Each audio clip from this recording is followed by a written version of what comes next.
أعوذ بالله من الشيطان الرجيم.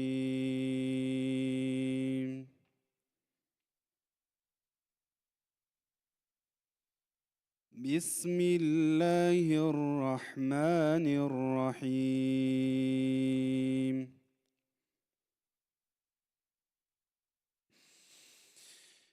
الرحمن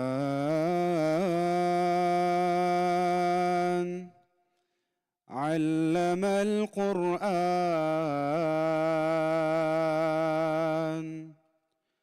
خلق الإنسان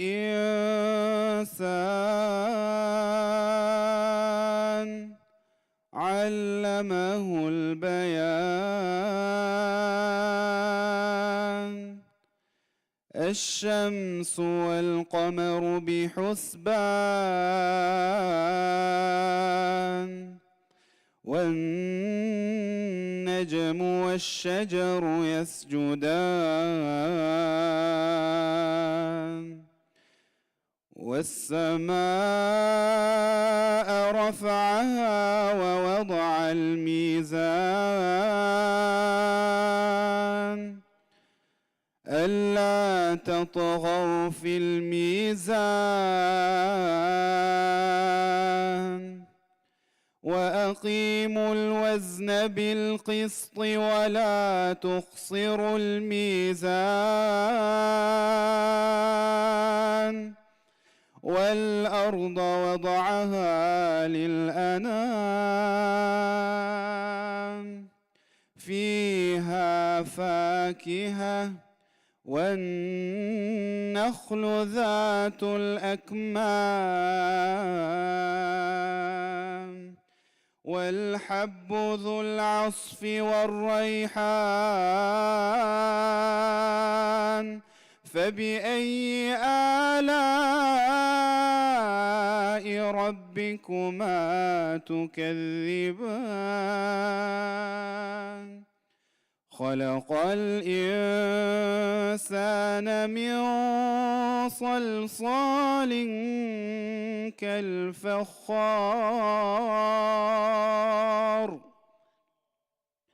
وخلق الجان من مارج من نار. فبأي آلاء ربكما تكذبان؟ رب المشرقين ورب المغربين. فبأي آلاء ربكما تكذبان؟ مرج البحرين يلتقيان بينهما برزخ لا يبغيان. فبأي آلاء ربكما تكذبان؟ يسأله من في السماوات والأرض كل يوم هو في شأن. فبأي آلاء ربكما تكذبان؟ وله الجوار المنشآت في البحر كالأعلام. فبأي آلاء ربكما تكذبان؟ صدق الله العظيم. Takbir! Takbir! May Allah subhanahu wa ta'ala bless you, Qari Ibrahim, and bless you and your family, and always protect your beautiful voice. Allahumma ameen.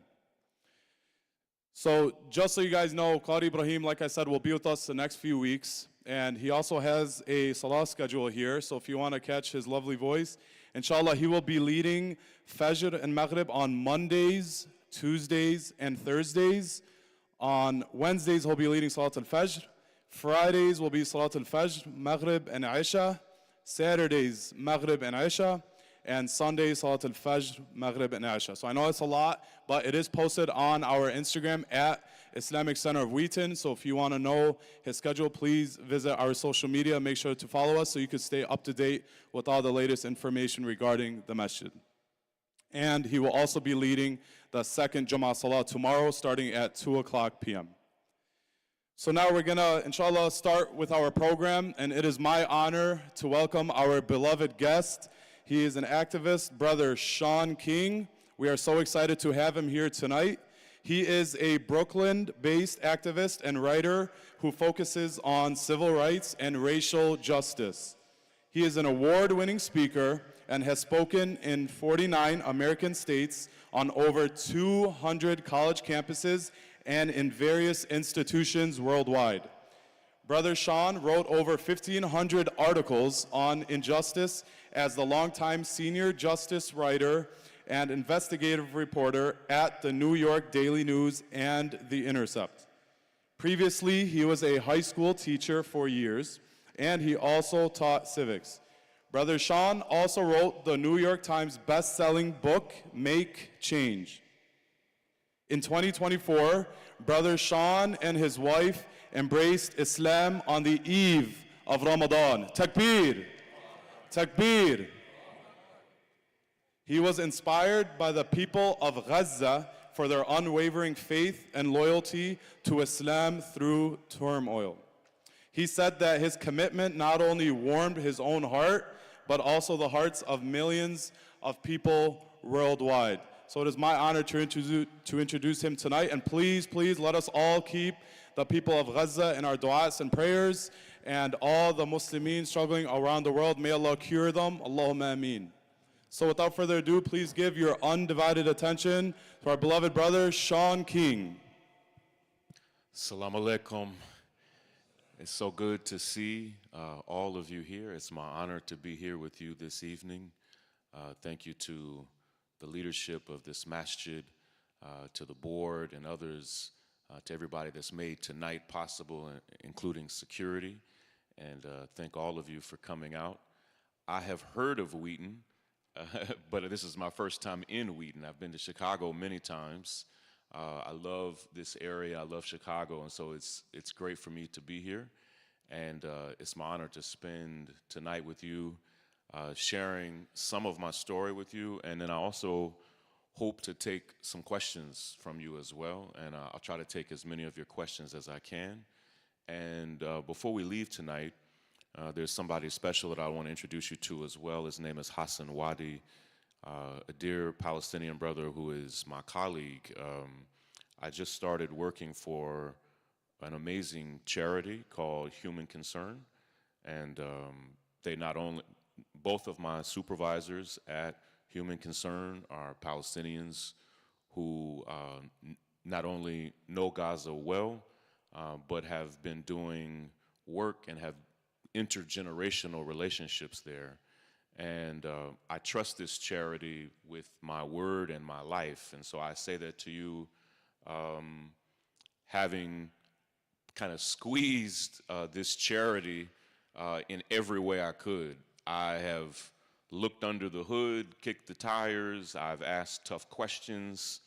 I even sent people secretly. If you've ever heard of like secret shoppers, I literally sent Palestinians in Gaza who risked their lives to go see if this work was as effective and quality as they told me it was.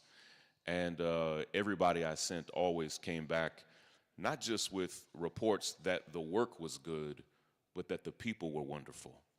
And I knew that for myself, but normally, I've been doing humanitarian work my whole life since I was a teenager. Normally, I would have been in Gaza on October the 10th or the 11th. I would have gone there.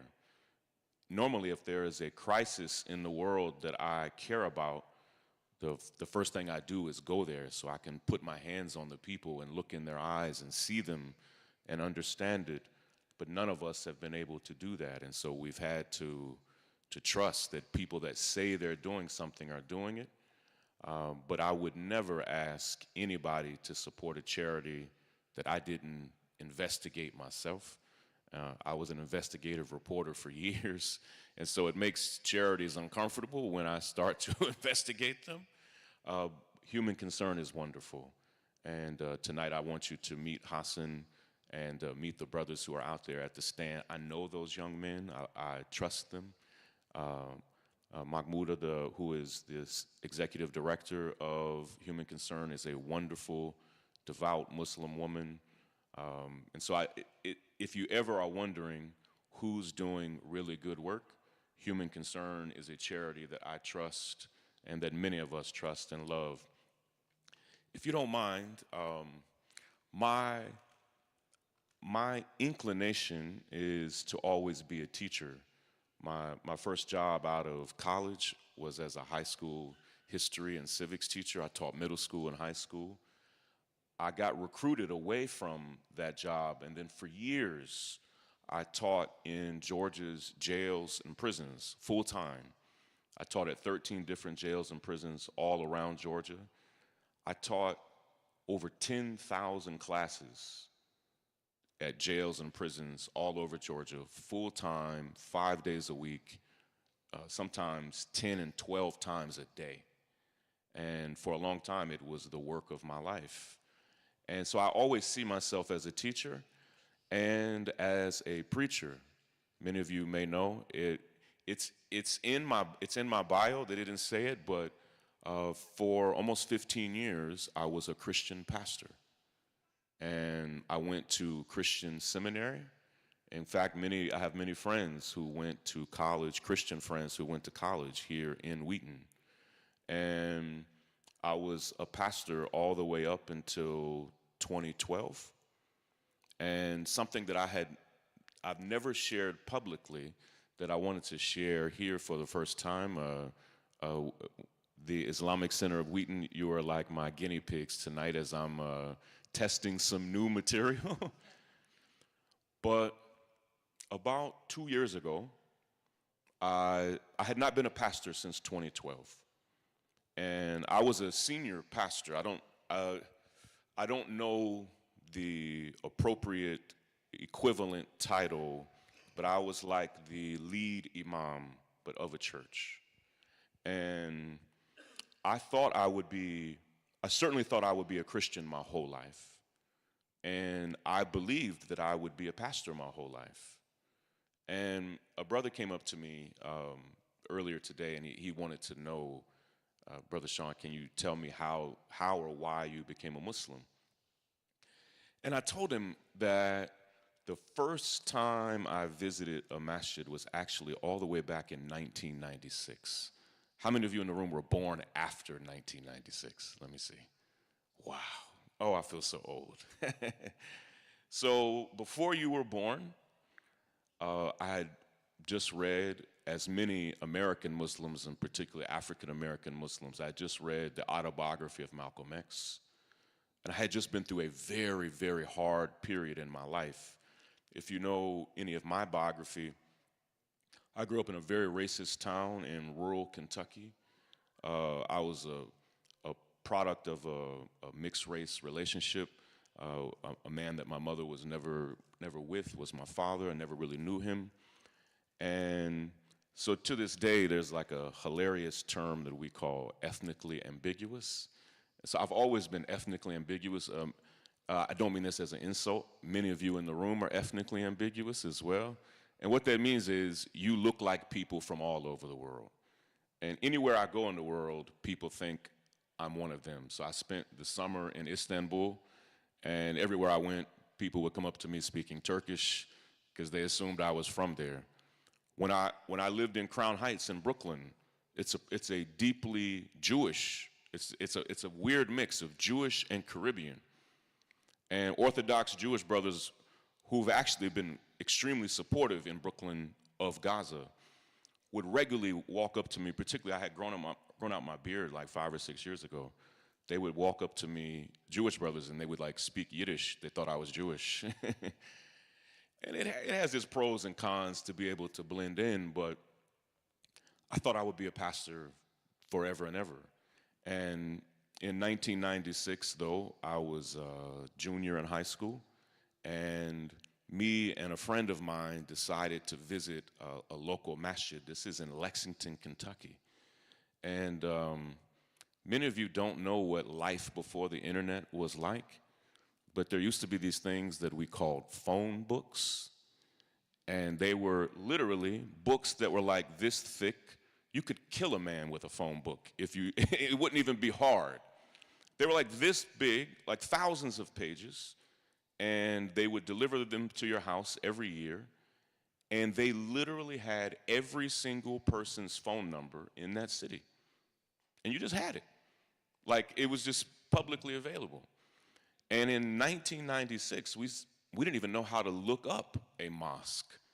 And we ended up finding what at that time was one of the only mosques like within 50 miles. And we called this mosque, it was Masjid Bilal. It was founded by brothers that had left the Nation of Islam and young black men who started this Muslim community in Lexington. And when we called it, 1996 may not seem like a long time ago, but Islam has grown explosively around this country since then. So we called it, and he answered the phone. I think it was his home phone number, but it was listed as like the phone number for the masjid. And the brother was so smart. I met him just about 2 months ago for the first time in 25 years, the imam of this masjid. And he was so smart. He said, listen, he said, I can write an excuse for you, and you can get out of school on Friday, and you can come up here and see us and pray with us. All I heard was, you can get out of school on Friday. Everything else was secondary to me. When he said, I can write a note for you, and you can get out of school, that Friday, we went to the masjid. And we went for 3 straight Fridays, and it was about a 35-minute trip for us. We lived in a very small town outside of Lexington. And we took our note to be excused to the office the first 2 times, and then we realized that they weren't even checking our note. And this is so sad. This story doesn't have a good ending. Once we realized we could just not come to school on Friday and they just assumed we were at the masjid, we just stopped going to the masjid. And we just like hung out every Friday. So for 3 straight Fridays, we went and we prayed, and that was it. And there are moments where I regret deeply. I mainly regret, if I'm doing, it's almost 30 years ago. I regret the 30 years of knowledge and study and wisdom that I missed, but I have to go back. I regret that my children were not raised in Islam, and now I'm praying and still teaching them, but it's much more difficult had I become a Muslim in 1996. But I keep replaying it over in my head again, something that Sheikh Omar Suleiman said when I took Shahada with him this past March. When my wife and I took Shahada, he leaned over and he said to me, he said, brother, I've been praying for this for the past 10 years. He's one of my best friends. We've been dear friends since 2014. And I told him, I said, man, had you told me that 10 years ago, I might have been a Muslim 10 years ago. And he said something to me, and it's true even of me in 1996. He said, Shaun, it's all the timing of Allah. Just accept that it's the timing of Allah. And if Allah had desired you in 1996 to be right here, things would have been differently, but Allah ordered your path and brought you here now at this point in this time. And so 2 years ago, I told my wife something that I didn't tell any other soul. I didn't know what people would say. I told my wife that I really thought I was supposed to be a pastor again. This is before this current genocide. And I had not been a pastor in 12 years, at that time 10 years. And my family pretty much thought that that was something I was never going to do again. My family was deeply resistant to it. When I left my role as pastor, it was actually like a really traumatic, ugly exit and period. And I hardly even went to church anymore. I was not a devout Christian. And so to tell my family that I was planning on becoming a pastor again, that they weren't warm to it at all. But I felt, all I can explain to you is, I felt in the language that I had at that time, I felt that God was pulling me in that direction. And I was confused by it. And I told my wife, I'd already been to seminary, but that had been 20 years earlier. I told my wife, like, to prove to you that I'm serious about this, I'm going to go back to seminary. And I said, if I'm going to lead people as a religious leader, they deserve somebody who is faithful and has gone back to relearn and just to be diligent. So I applied to seminary at Princeton Theological Seminary in New Jersey. It's one of the top seminaries in the world for Christians. And they gave me a full scholarship. And last August, I started attending seminary at Princeton Theological Seminary. And it was fully my plan and my heart to begin my seminary work there. It's a 3-year full-time residential program. You have to go to school on campus.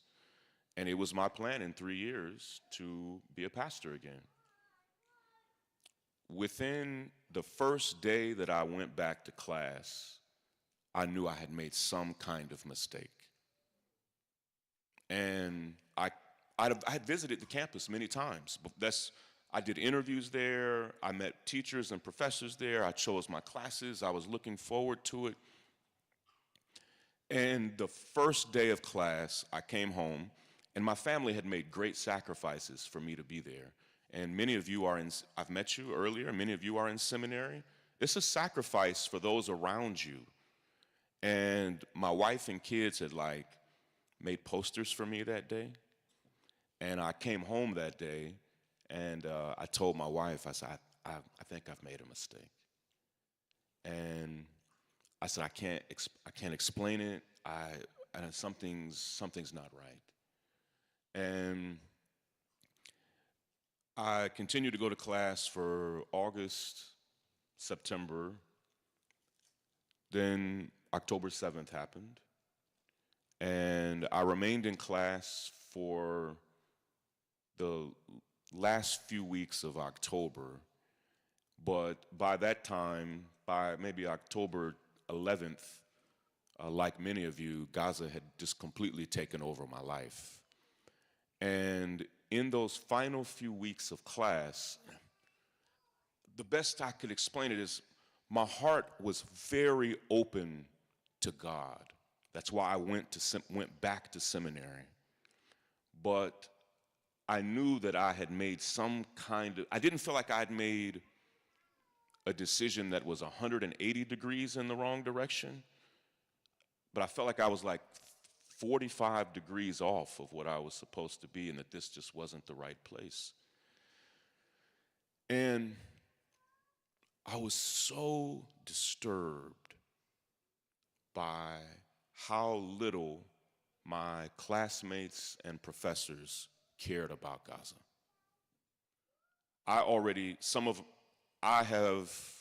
I've been advocating for Palestine since 2001. That was as a college student. And I had many of my nearest, dearest friends are not just Muslims, but were Palestinians. I had deep relationships in Gaza and Jerusalem and the West Bank. And many of you knew me before October 7th as someone who advocated for Palestine and Gaza and for Muslims.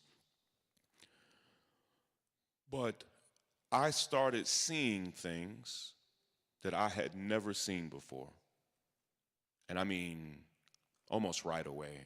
October 9th, October 10th. Now,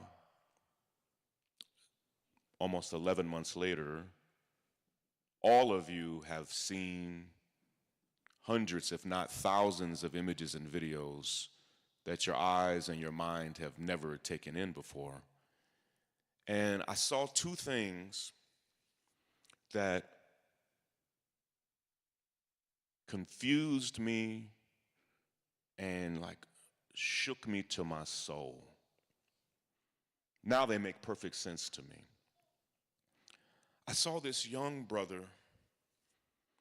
They said he was 15 years old. This is in Gaza. This is maybe the 15th or 16th. Gaza still very much looked like Gaza. And this young kid, who people were saying was a popular imam.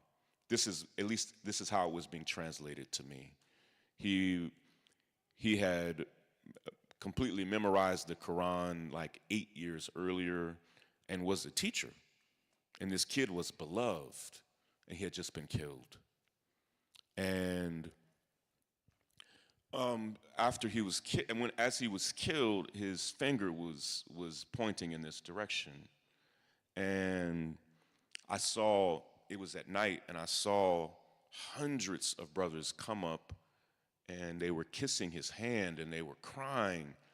And I messaged Sheikh Omar Suleiman and a few others, and I said, what's going on here?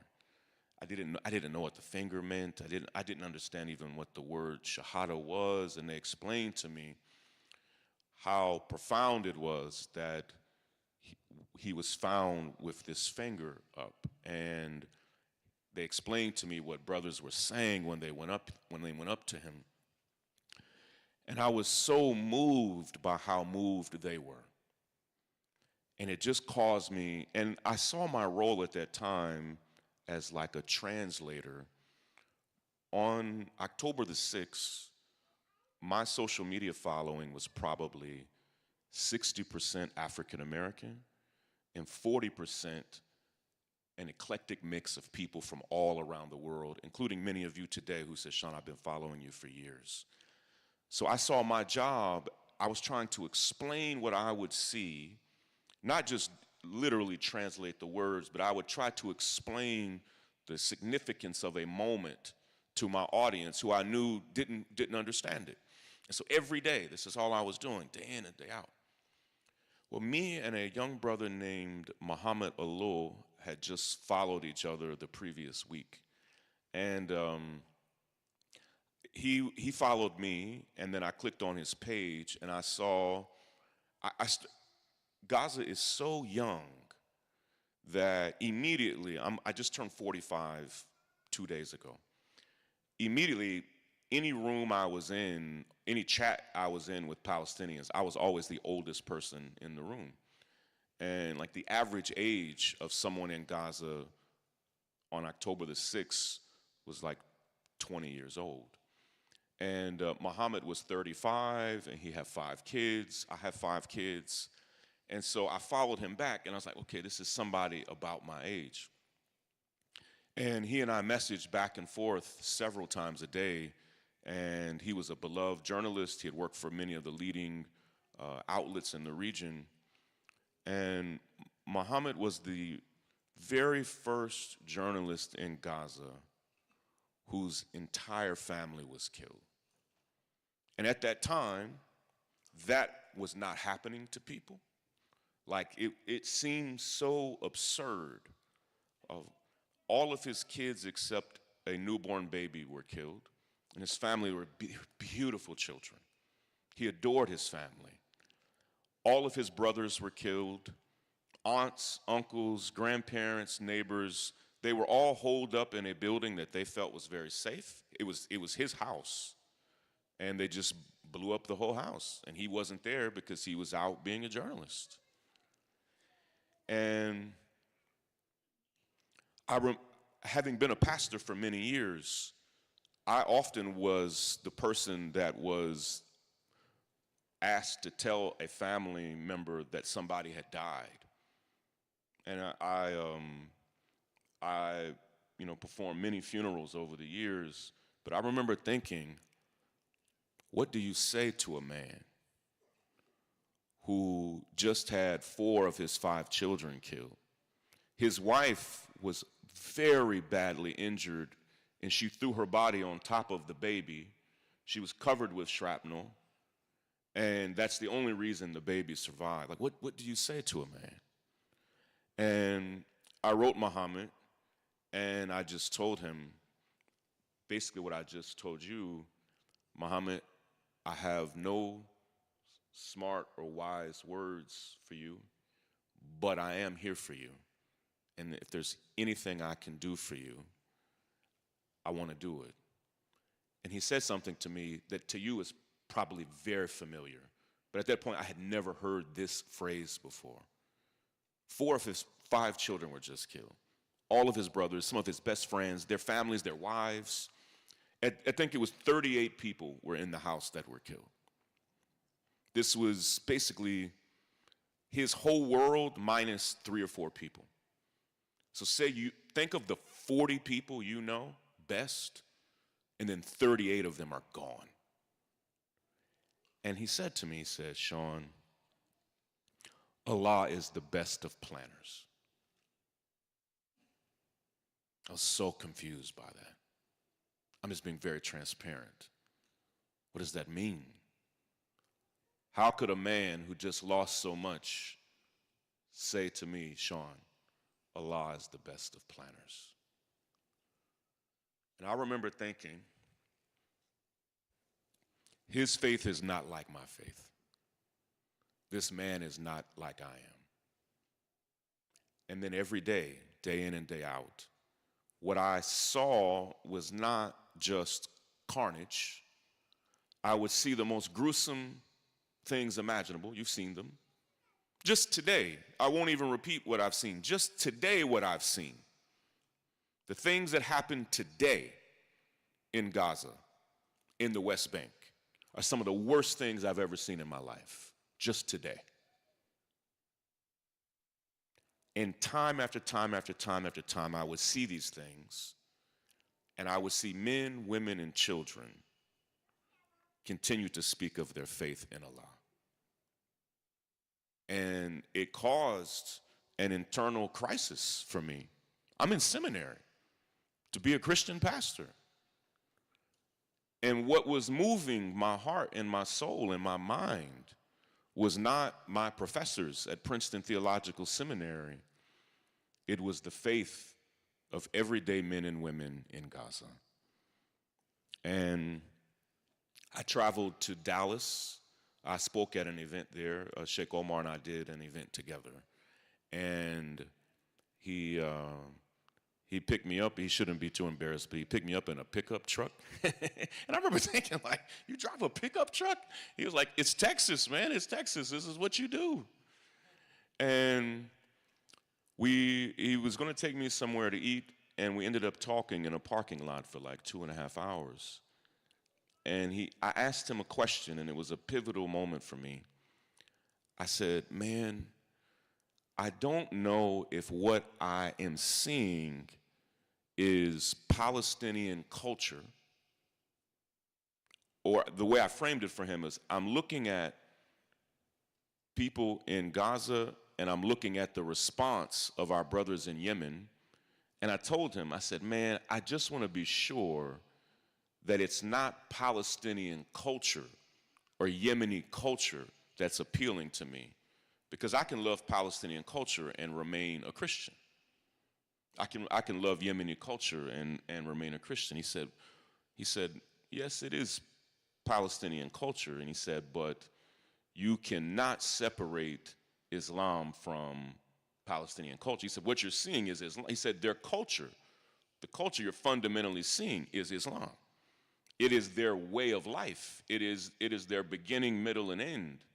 And he said, yes, there is a particular way that you are seeing Islam being practiced. And he said there is a cultural lens to that. Just as when I was in Istanbul, when we would pray and say, Assalamu alaikum wa rahmatullah, everybody does it together in Istanbul. And as a new Muslim, I remember I was praying, and then we got to the end, and when people would say "Assalamu alaikum," I didn't know I was supposed to turn my head right away. Well, it's cultural. It has a theological choice, but it's the way it's done in Turkey. And so when he shared with me, Shaun, no, it's Islam that has moved you so deeply, and yes, Palestinians practice it in a way that is uniquely different because of the severe oppression that they've been under for generations. But that's what is connecting to your heart and to your soul. And for those next 2 or 3 months, I began praying. I began speaking to my wife about this. One thing that I said that my wife was so frustrated that I said it was, when I was traveling with Rashid, who is right here in front of me. He's from the UK, and he's one of my travel companions when I'm out speaking. And I told my wife when I got back, I said, I'm really thinking about and I'm right on the verge of deciding to become a Muslim, but it's not something I would want to do without you. And my wife is a professor at Rutgers. She had just got her doctorate, a very smart woman and a very devout Christian. We met in church when we were teenagers. Her mother is an ordained minister, which is something that you can do in certain parts of Christianity. And she said to me, she said, if you do that, because I was speaking about Rashid and other brothers, she said, I just need them to know that I will never become a Muslim. And I remember thinking, like, this might ruin my marriage, or I might lose my wife. I didn't know what to do. And we traveled to Edmonton, Canada, and it's a beautiful Muslim community there. And I spoke at the oldest masjid in Canada. And I was telling one of the brothers here just a moment ago, this was like the first Wednesday of Ramadan, and we had just become Muslims. And I spoke, Hassan, I spoke at your masjid in Toronto at 1 a.m. And I remember thinking, Muslims what are they doing at 1 a.m.? And I spoke at 1 a.m., and it was a beautiful time. Like, I loved it. And then in Edmonton, they had me speak at 3 in the morning. And it was like 10 degrees, because it's Canada. And, I mean, we could say the same thing about Wheaton. Wheaton in the winter is brutal.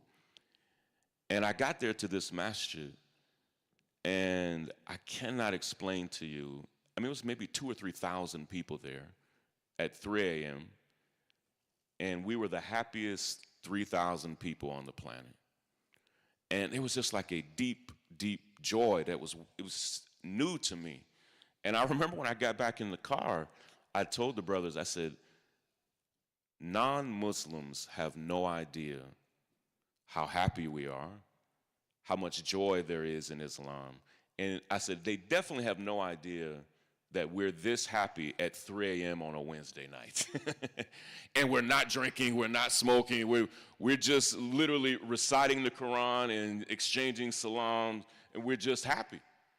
It's like, man, the world has this completely wrong. And that next day, I had shared with several of the brothers,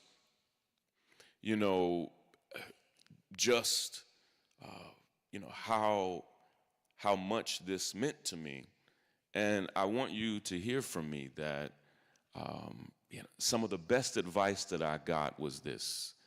One of the brothers in Edmonton, he said, Shaun, don't try to convince your wife to become a Muslim. He said, just trust Allah. And he said, Shaun, listen to what I'm saying. I'm not saying don't do anything. I'm just saying trust Allah, but actively trust Allah. And from that point forward, I said almost nothing to my wife about becoming a Muslim. And it was during the time that I said nothing that she got more and more curious, more and more interested. She traveled with me to the UK and traveled with Rashid and other brothers and got to ask 100 questions. She started reading the Quran. She started reading several scholarly texts on Islam. She's a scholar. And literally, we woke up one morning and she said to me, "Shaun, I think we should become Muslims." And so a lot of people, one, you definitely don't know my wife if you think she became a Muslim because of me. If anything, I became a Muslim because of her. And I have like a healthy fear of my wife. I didn't want to go in a direction without her. And it was trusting her and trusting Allah that made all the difference. And when people ask me, "Shaun, what is the difference in your life now as a Muslim versus when you weren't a Muslim? Or what is the difference between your life as an activist and as an organizer?" Two or three things quickly, and then we have to close, and if we have time, we'll take some questions after. First, even in spite of all of the evil that we see in the world, I have a deep peace and contentment and happiness in my heart. I'm overjoyed to be a Muslim. And even though I wish I had become a Muslim in 1996 at Masjid Bilal, that didn't happen for us, and I'm content where I am now.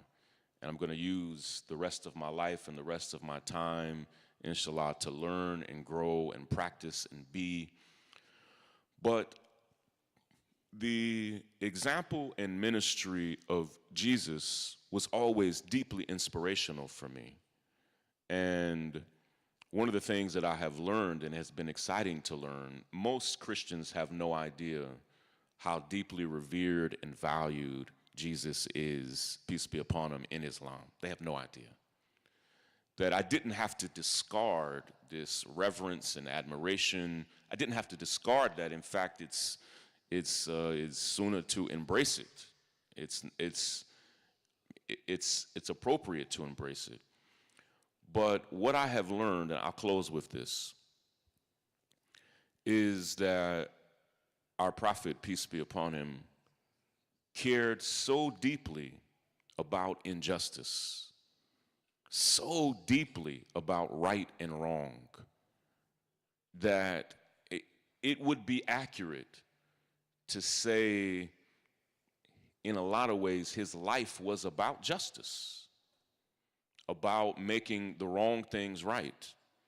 One of the things that I've thrown my heart and soul and time and schedule into reading and learning the Sirah, and also learning about the companions of the Prophet. And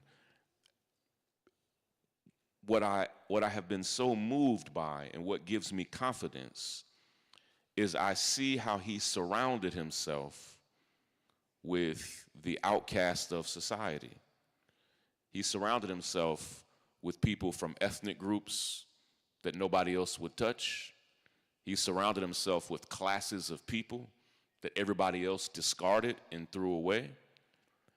He surrounded himself with people that others wanted nothing to do with, people with disabilities.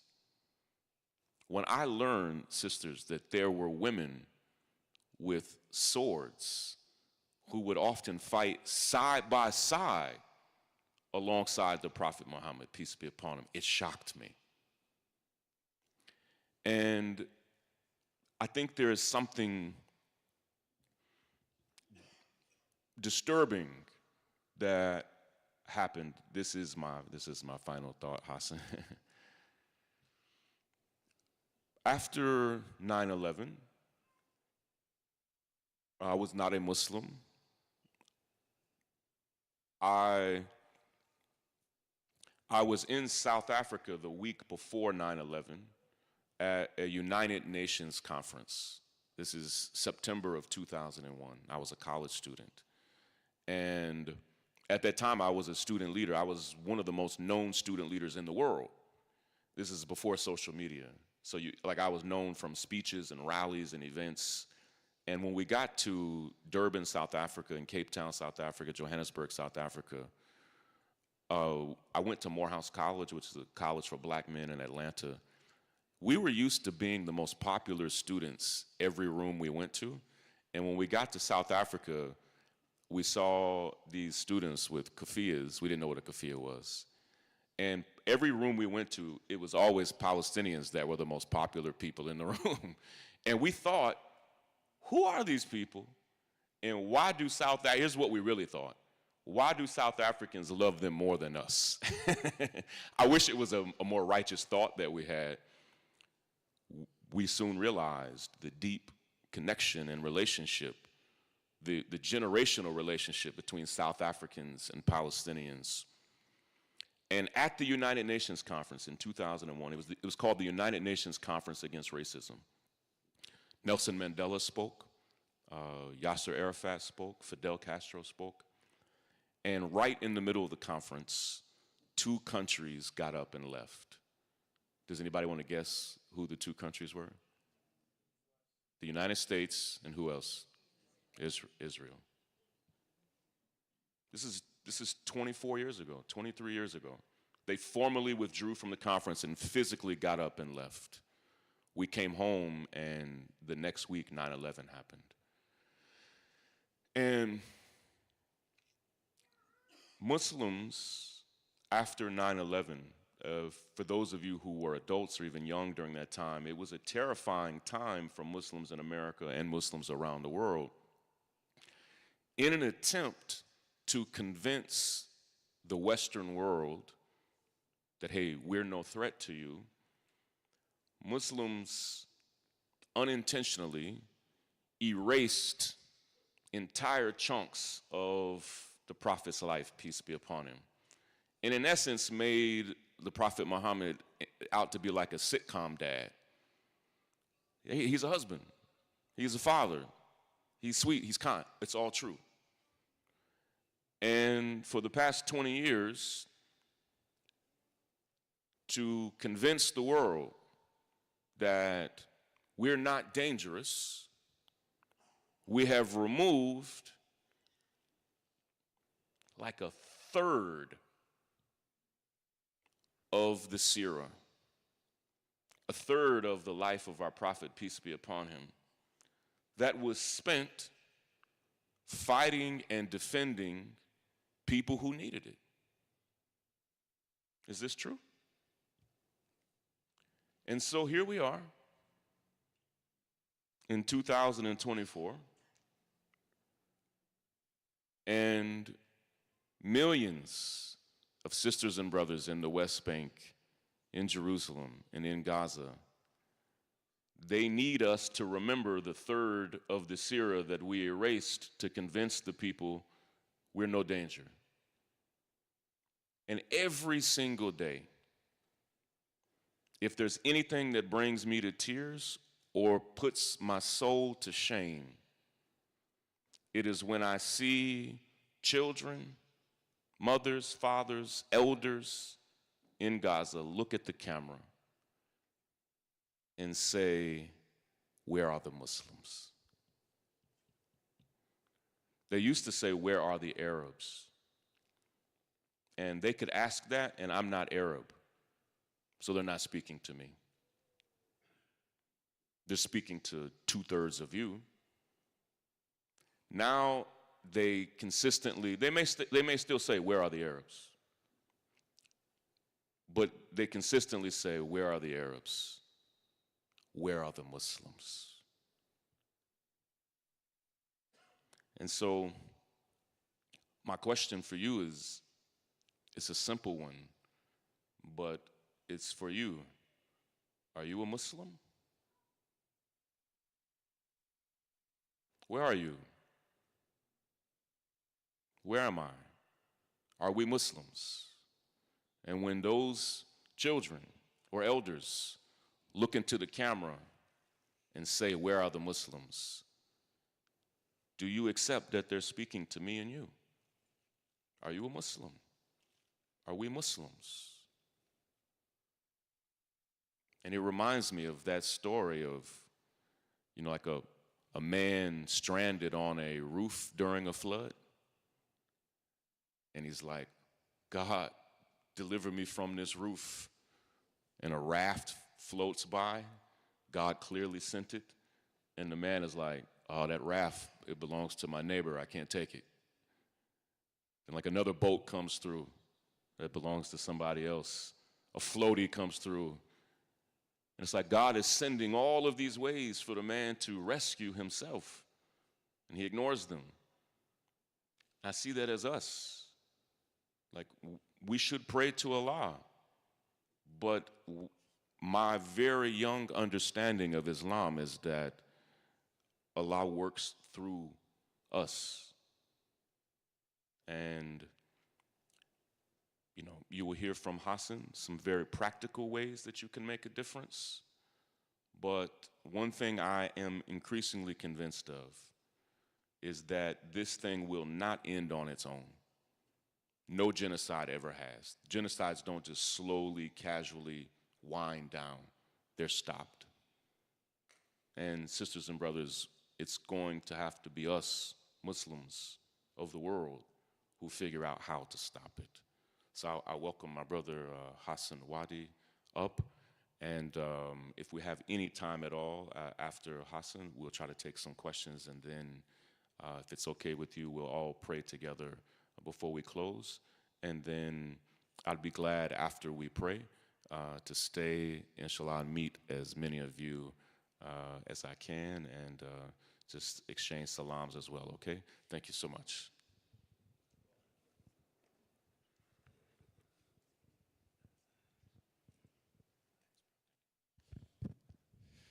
So inshallah, we'd like to introduce our next speaker, Brother Hassan Wadi from Gaza.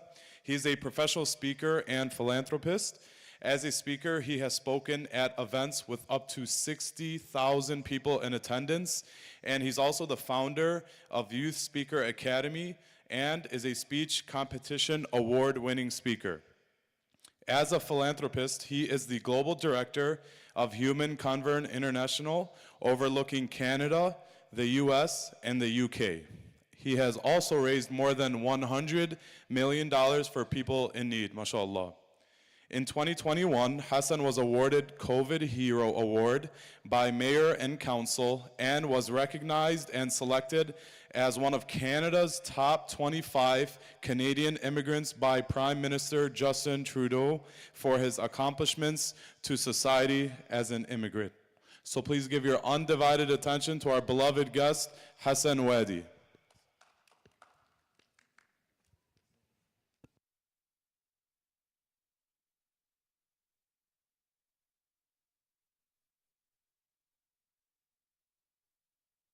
Testing. Assalamu alaikum.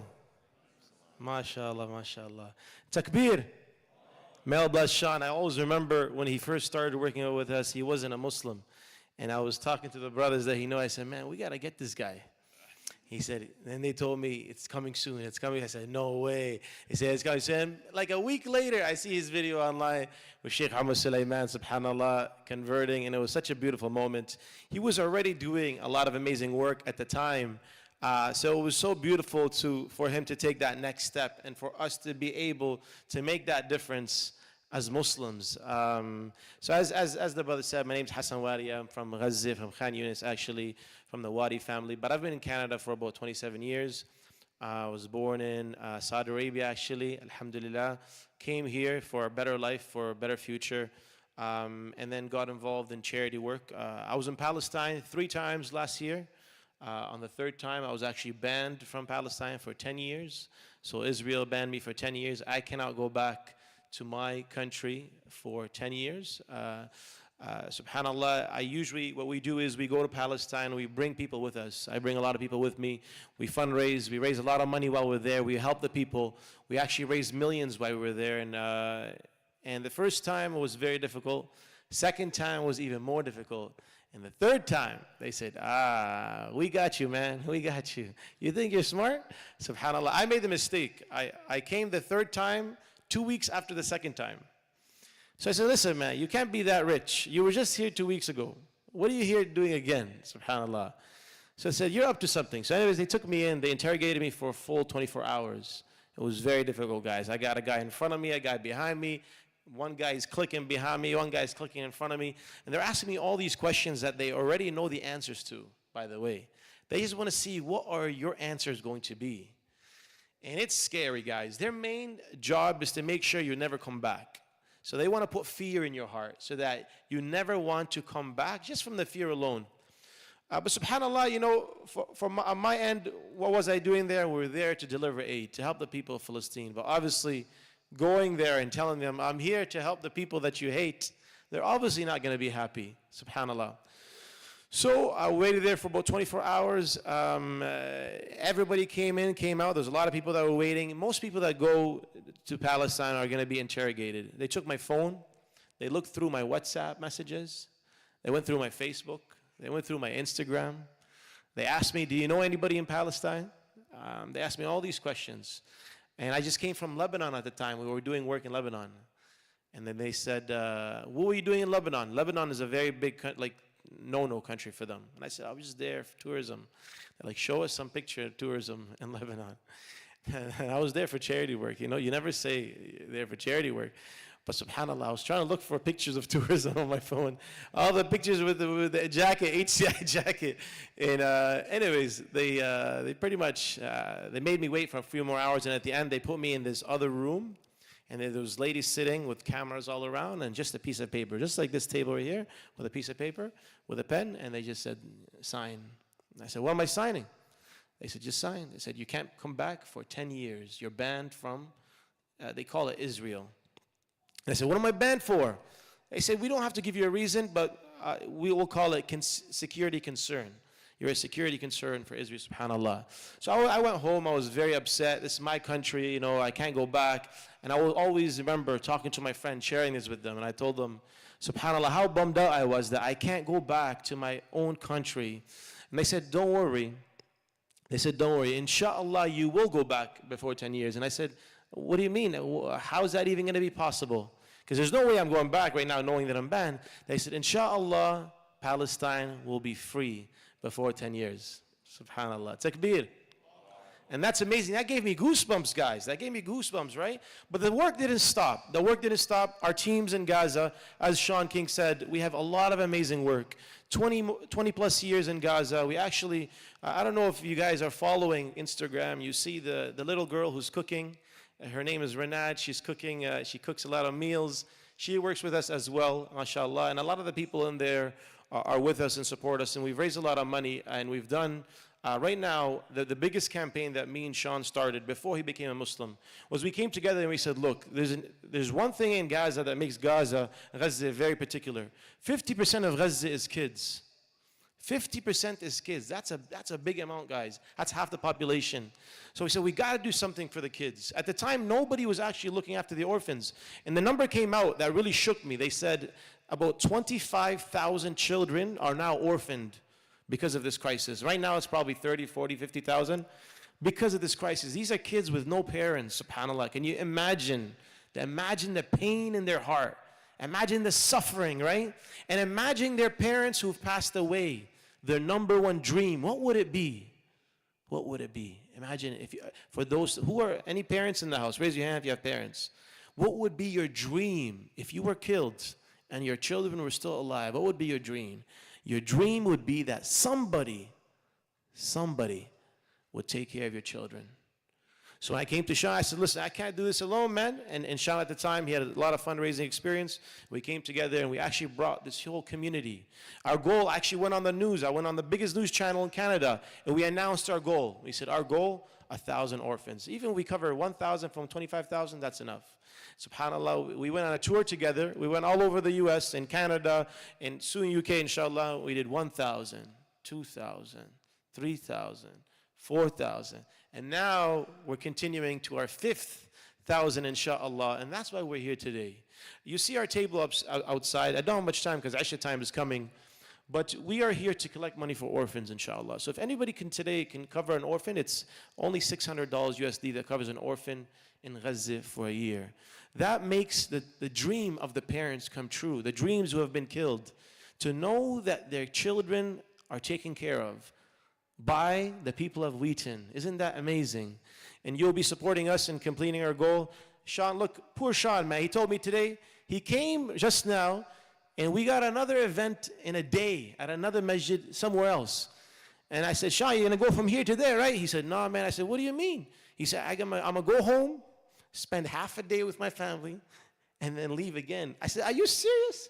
So he's going back just for half a day. Why? Because this work is tough. Look, my mom hates my job, okay?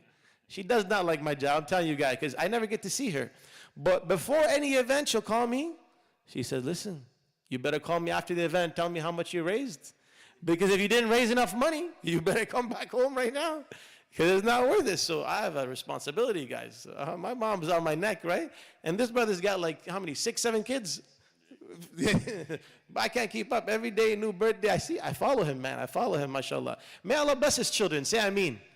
And they're converting day by day, subhanAllah, just following up, mashallah. May Allah give them barakah. May Allah give you guys barakah. We're here, like I said, would love to support the people of Gaza. Our tables outside. Isha time's at 8:30, so if you want to donate, go to the table right now. We'd love to have you there, inshallah. And I think before that, if you have any questions, we are here to answer the questions. I see people already walking out, and I'll pass it back to the MC, mashallah. Barakallah fiqh, habibi. Takbir. Takbir. Jazakallah khair, Akhuna Hassan, for that beautiful, beautiful story that motivates so many of us. Just a quick announcement. Actually, Salat al-Isha, we are delaying it for about 15, 20 minutes, so hang tight because we do want to give some time for some Q&A. However, before our Q&A session, I'd like to call up the Civic Chair of ICW, Brother Khalid. He's going to tell you guys all for just a quick minute about a very, very important announcement here at our masjid this Saturday, September 21st. So please give your undivided attention for just a quick minute to Brother Khalid. Assalamu alaikum. So we have a very important event this Saturday between 2 and 4, and it's going to be a town hall meeting. It's going to be, let's talk about a presidential election.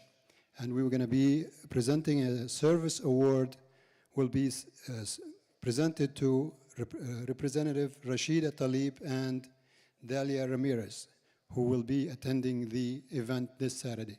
So we ask all of you to go online and register. We have a QR code that's been sent out. It's very important, informative event. As citizens, we need to show up even if we vote blank so we can be counted. So please do your best to attend and register to vote. Voting is very important even if you put blank. Please register if you haven't registered to vote and attend this Saturday. Thank you so much.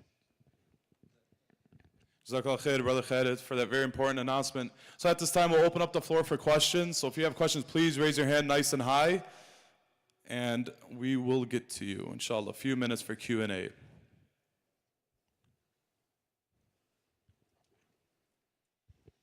Assalamu alaikum wa rahmatullahi wa barakatuh. You did mention that when you converted to Islam, that you were very happy, right? And I just wanted to add on to that, that many Muslims, when they're born Muslims, they take a lot of things for granted.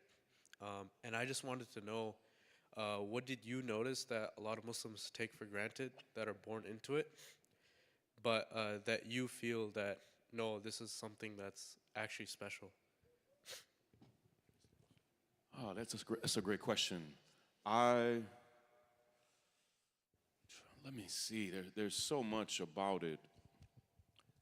I will say, I had a travel partner of mine who was helping me. He taught me how to do wudu, and he taught me like the postures of prayer.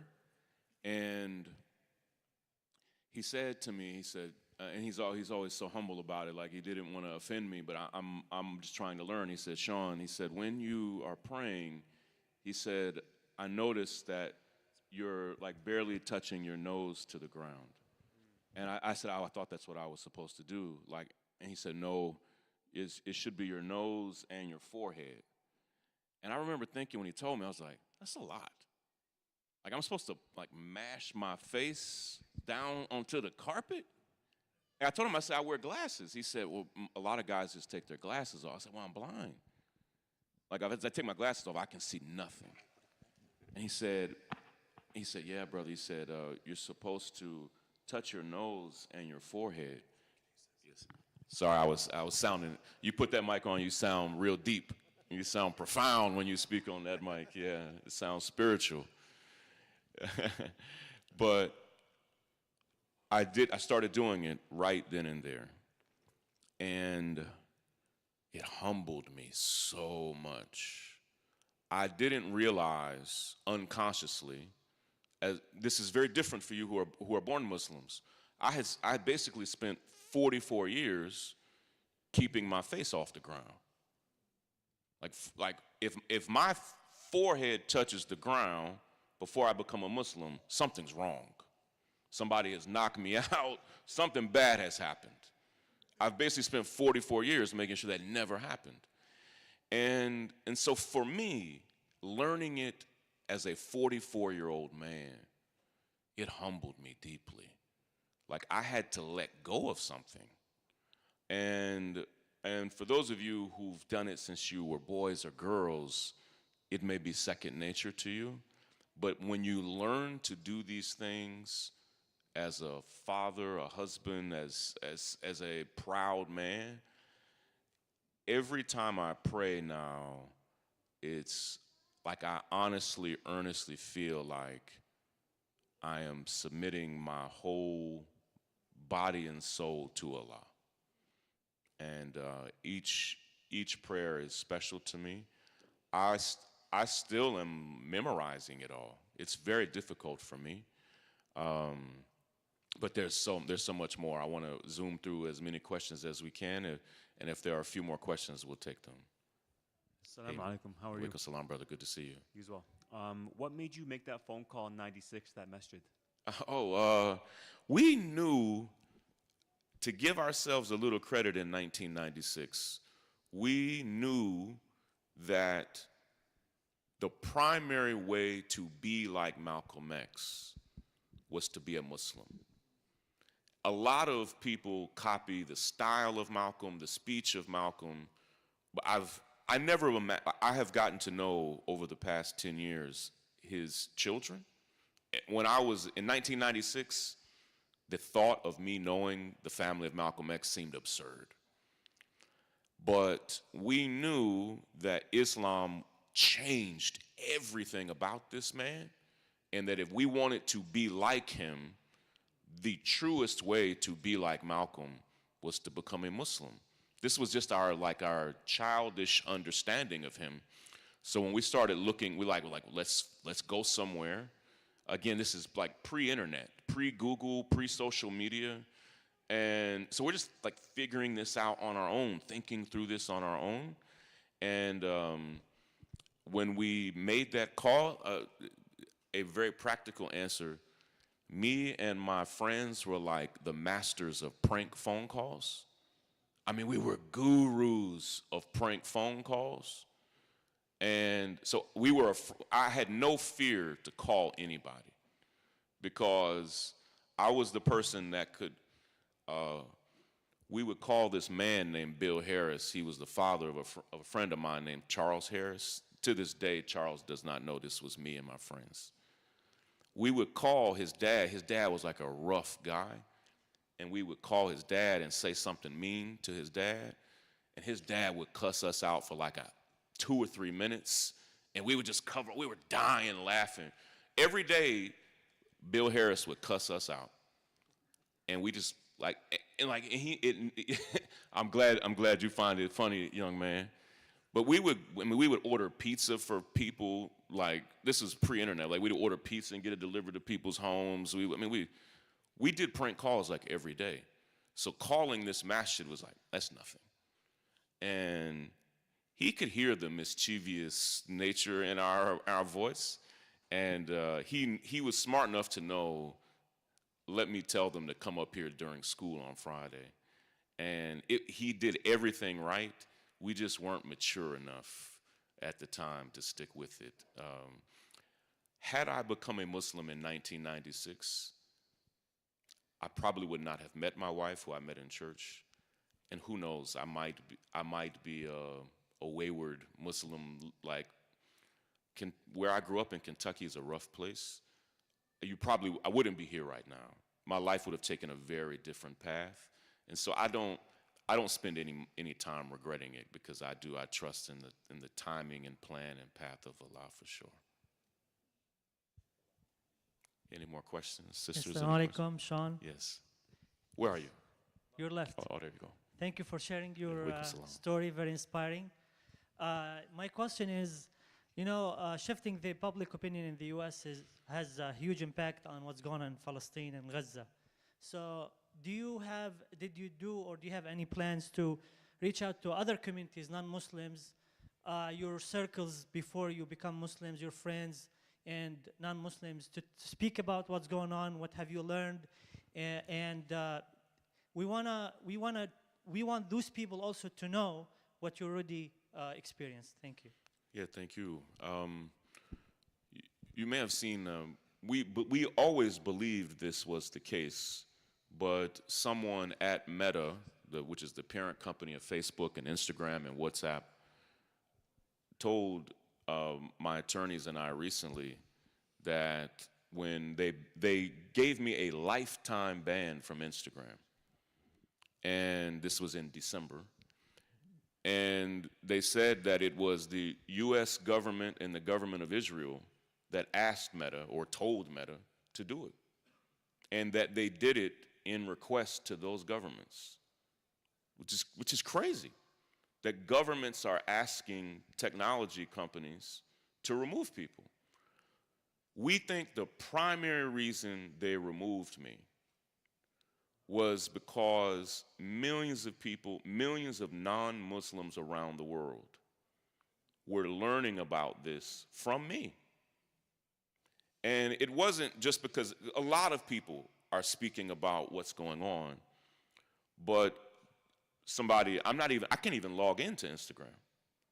And so when people log in and go there, you can see on some of the recent posts of my organization, particularly African Americans, saying, Shaun, once they banned you, I no longer saw anything about Gaza anymore.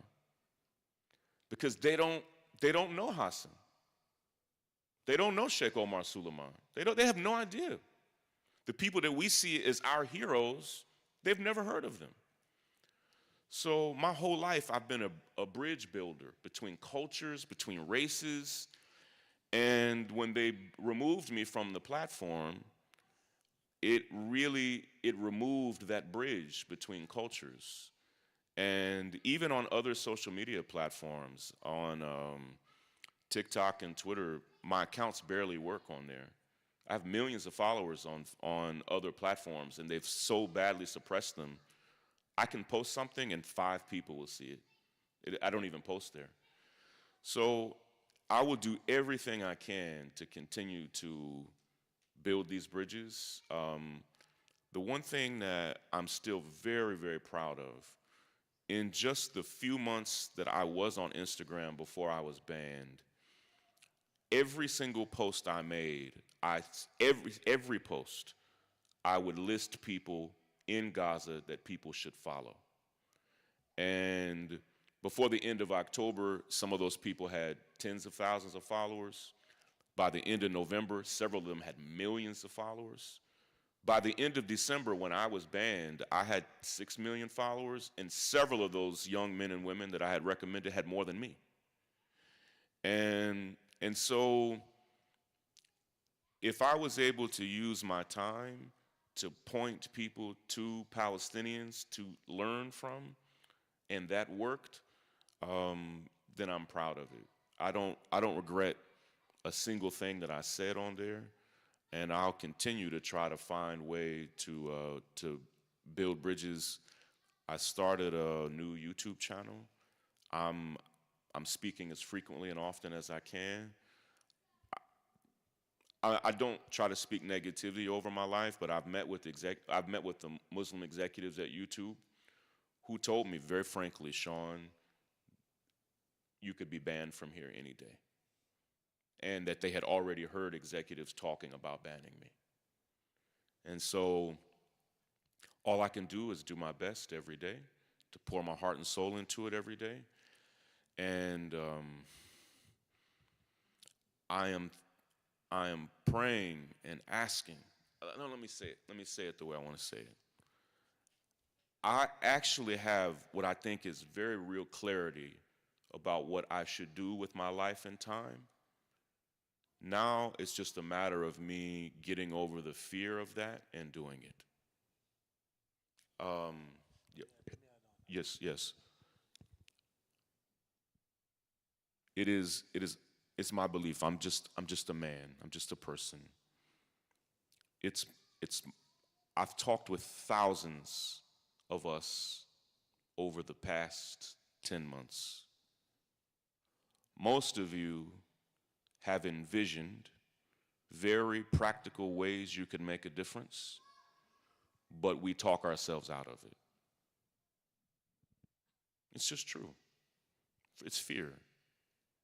And if I had more time, I would unpack where that fear comes from. But there is much more that we could do. Let me tell you why I have hope.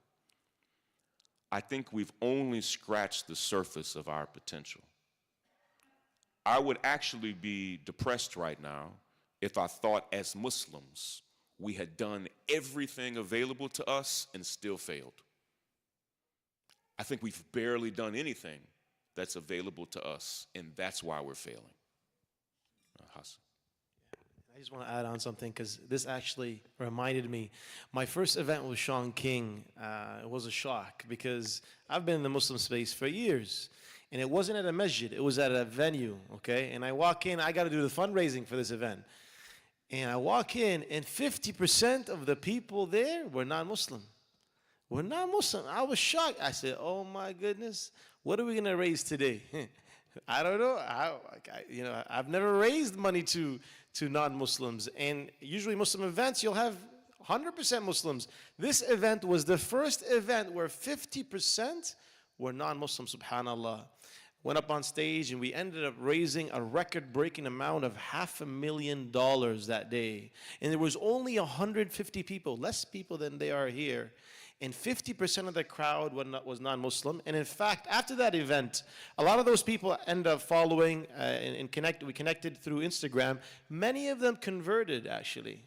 So I know because they're connecting with me. So when you bring that up, the importance of non-Palestinians or non-Muslims speaking about Palestine, speaking about this cause is so important because when I speak, you are only listening. When Shaun speaks, everybody's listening. White people, African Americans, Chinese people, people of all cultures are listening, and now they are aware of what's happening. And that's why it's important that everybody does their part. Not just Muslims, not just Palestinians, but everybody. So I thank Shaun for that. And now, honestly, it opened my eyes to the people that are out there that we're not even hitting.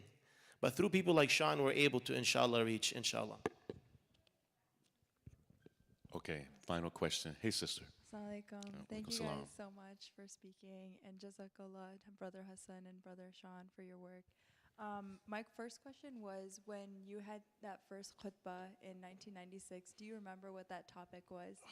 And then the second question was, do you have any plans to go for Hajj or Umrah, inshallah? Could you ask the second question again? Do you have any plans to go for Hajj or yes. Umrah, inshallah? So, no, I don't. So my niece, I'm from Kentucky, and actually my nephew, whose name is Elijah, he was the first member of our family to become a Muslim. It's a tragic but beautiful story. He became a Muslim in jail. He used to live with us, and he moved back home with his family in Kentucky and he killed a man. And in prison, he became a Muslim. But it inspired his family, and then after him, my wife and I became Muslims, and then our oldest daughter became a Muslim, and then our niece, who now lives with us, became a Muslim. And we didn't know she was going to live with us, and she lives back in Kentucky where we grew up. And so we said we have to find a masjid for her to go to. So I looked up Masjid Bilal. It's like 50 times bigger than it was. Like when we went there, it was in a refurbished house, and there might have been 15 people there. And now it was a fully developed masjid. And I thought maybe the imam had passed away because he was not on the website. And he had retired, but he was there. And I couldn't remember. I wish I remembered.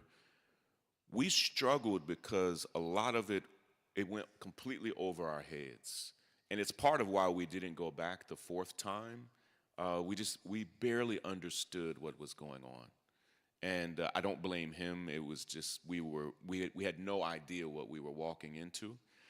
I'm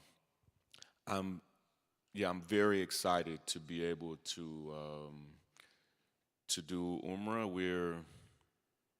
We're going through it's difficult for me to travel around the world because before I was a Muslim and even after I was a Muslim, I've spoken very strongly about a lot of leaders around the world and what they have and haven't done. And so there are some countries that I would not be safe to go to. I've already been told this. And so we're trying to get some kind of assurance that I will be safe doing Umrah because I have called very specific people out. I don't regret that, but it's a challenge. So then secondly, the challenge is I wanted my wife and I to be able to go, but it's tricky because our youngest children are not Muslims. So it's tricky to travel with them, it's tricky to be away. So we're hoping maybe in December we'll get to go, inshallah. And I'm trying to prepare my heart and mind to be able to do Hajj as soon as I can. But I'm looking forward to it. I spent this summer in Istanbul. I also spent some time in Jordan this summer. And I'm a historian by training. And so on my YouTube channel in Istanbul and in Jordan, I teach like history lessons about Islam in those places. And so I would love to go to Mecca and Medina and teach people from my perspective about all the beautiful history there. But yeah, I'm very much looking forward to it. And the young brother that went with me to prayer, his name was Calvin. I'll ask Calvin if he remembers anything. If I don't remember, I would be shocked if Calvin remembers, because I don't think Calvin even remembers 1996. So we'll figure it out. Yes. But thank you for your questions. I know we have to break. Yes. Jazakallah khair to our two great guests tonight for a very, very, very exciting program. We'd like to thank them for taking time out of their very busy schedules to join us. Barakallah feekum. Inshallah, before we break for the Aisha Adhan, we'd like to remind you guys that after the prayer, the meal for Oasis is going to be at Slice on Roosevelt Road. 20% of proceeds will go to Oasis, so please join us at Slice on Roosevelt Road. And then also, please mark your calendars for Saturday, October 19th. We have open mosque day here at ICW, so please, please, please invite all your non-Muslim colleagues, co-workers, anybody that you know. It's going to be a very, very big program, and we'll look forward to seeing you all there, inshallah. And we'll start with the Aisha Adhan, inshallah.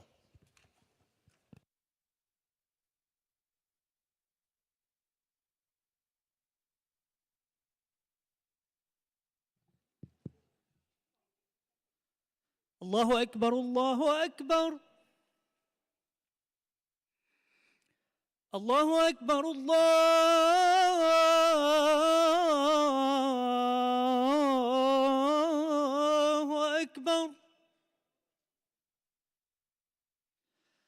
أشهد أن لا إله إلا الله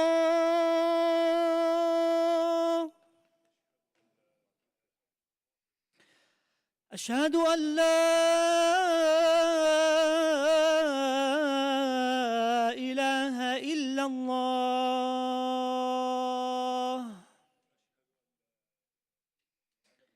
أشهد أن محمدا رسول الله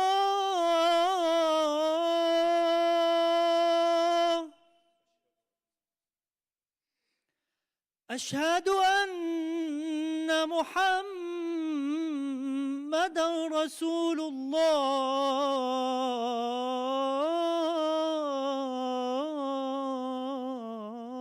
الله حي على الصلاة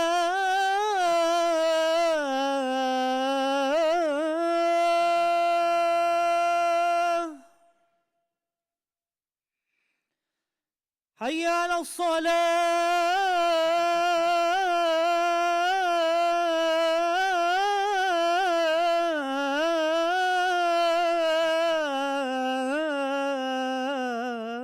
الصلاة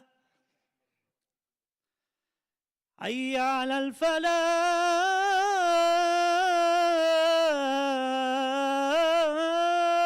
الفلاح حي على